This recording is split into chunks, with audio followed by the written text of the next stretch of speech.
గారు ప్రసాద్ పేకెట్టి గారు good evening sir అందరికీ రైట్ ముందుగా నేను అంబాసిడర్ వినోద్ గారితో మొదలెడతాను. వినోద్ గారు సార్ ఇంట్రెస్టింగ్ డెవలప్మెంట్స్ జరుగుతూ ఉన్నాయి. నిన్న పాకిస్తాన్ నిజంగా అంటే నేను ఇందాక అన్నమాటే మళ్ళీ గుర్తు చేస్తా ఉన్నా సార్, పాకిస్తాన్ అనాలో పాకిస్తాన్ అనాలో అనేటువంటి డౌట్లో ఉన్నాను నేనైతే.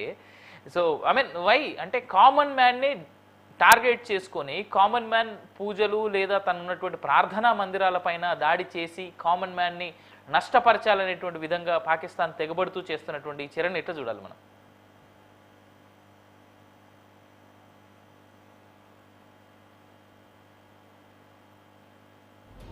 కానీ మీరు అన్నట్టే నేను చెప్పిన ఉపోద్ఘాతంలోనే అన్నారు కదా, అక్టోబర్ 7th నాడు ఇజ్రాయెల్ మీద ఈ హమాస్ ఎలా దాడి చేశారో ఈ పాకిస్తాన్ కూడా మన ఇండియా మీద అలాగనే ఈ డ్రోన్లను ఉపయోగించి దాడికి మొదలుపెట్టింది అనటంలో ఏ మాత్రం డౌట్ లేదు. అవును. అయితే పహల్గామ్లో వాళ్ళు అంటే ఇంతకు ముందు మనం ఊరి కావచ్చు, లేకపోతే పుల్వామా కావచ్చు, ఇంకా వేరియస్ అదర్ సెక్యూరిటీ అటాక్స్ అయినా కానీ మన సెక్యూరిటీ ఫోర్సెస్ మీద ఒక విధమైన వాళ్ళ అటాక్స్ జరిగినప్పుడు మన రియాక్షన్ వేరే ఉండేది, లిమిటెడ్గా ఉన్నది, అది సరిపోయింది.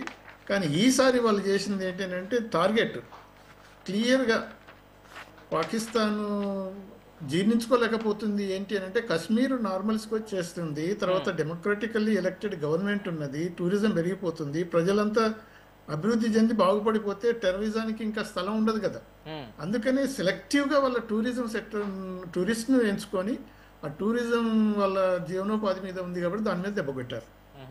కొట్టేటప్పుడు కూడా సెలెక్ట్ చేసుకున్నారు కదా, ఏంటి హిందువుల, ముస్లింల, క్రిస్టియన్ ఏదో అంటే ఈ వాళ్ళ క్లియర్ కట్ ప్యాటర్న్.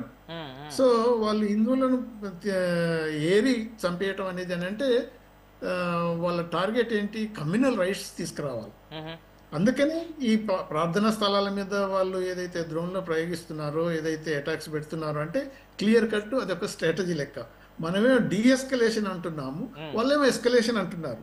అంటే ఇప్పుడు మనం మన పహల్గామ్ మీద జరిగిన టెర్రరిస్ట్ అటాక్ కేర్ఫుల్గా టెర్రరిస్ట్ హైడౌట్స్, ట్రైనింగ్ సెంటర్స్ అవన్నీ సెలెక్ట్ చేసుకొని వాటి మీద మనం అన్న ప్రకారమే మనం ఎలిమినేట్ చేయడం అనేది జరిగింది.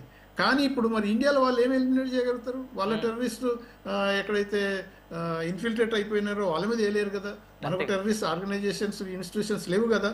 సో నేచురల్గా దీన్ని ఫ్లేరప్ చేయడానికి ప్రార్థనా స్థలాలను పర్టికులర్గా ఇప్పుడు వాళ్ళని కూడా రెచ్చగొట్టమన్నట్టు ఏది ఈ మన చర్చెస్ మీదగా, గురుద్వారా మీద ఇటువంటివన్నీ వేస్తున్నప్పుడు ఏమవుతుందంటే అదే కాకుండా సివిలియన్స్ మీద కూడా. సో ఇటువంటి అని చేయటం ఏంటి అని అంటే వార్ ఎస్కలేట్